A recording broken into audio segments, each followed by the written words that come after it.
I read chapters 23 and 24 of The Legal Environment of Business. I learned a lot of things throughout reading these two chapters.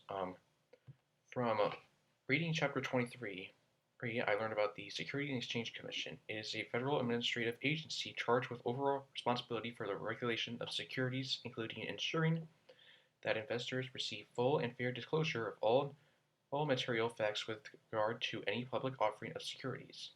It has a wide enforcement. It has powers to protect investors against price manipulation, insider trading, and other dishonest dealings.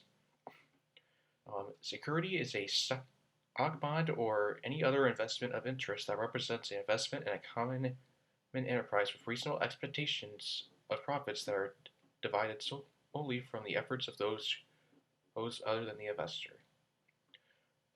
A prospectus is the first part of the registration statement that the SEC requires from issuers of new securities. It contains material information about the business and its management,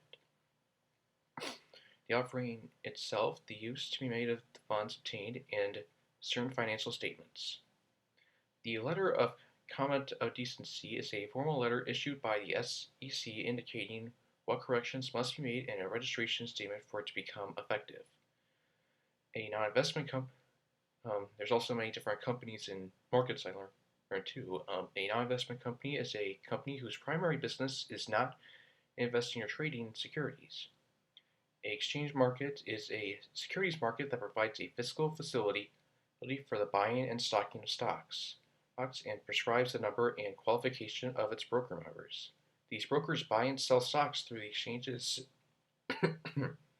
registered specialists, who are dealers on the floor of the exchange.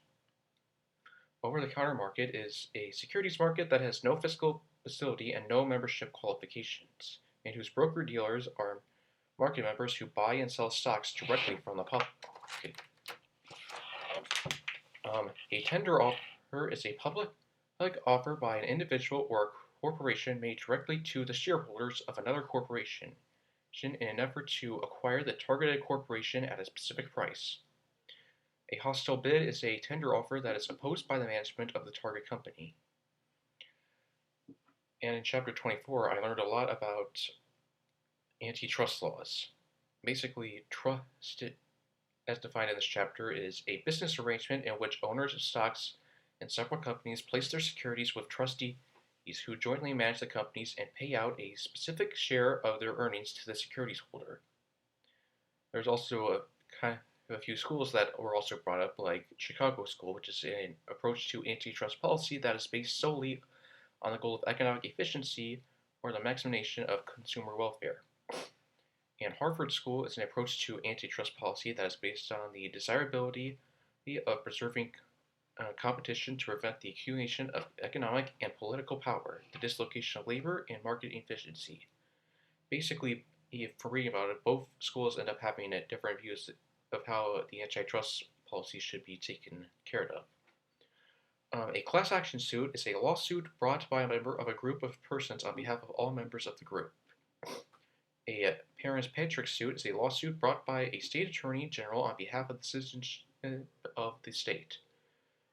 There's also a few antitrust acts that were brought up, like the Sherman Act. It is a federal status that makes illegal every combination, contract, or conspiracy that is unreasonable restraint of trade when concerned action involves interstate commerce. And the Clayton Act prohibits price discrimination, tying exclusive dealing arrangements and corporate managers that substantially lessen competition or tend to create a monopoly in interstate commerce. Basically, from reading over the two chapters, it helped me expand a lot about my knowledge on the market segments. It also ended up expanding a lot of my mind, on the antitrust laws. I've done a lot of research lately based on the antitrust laws for another class, so I am familiar with them. But reading the two chapters have actually helped expand my mind exactly of how stuff like antitrust laws get taken care of, as well as how companies deal with their dealings.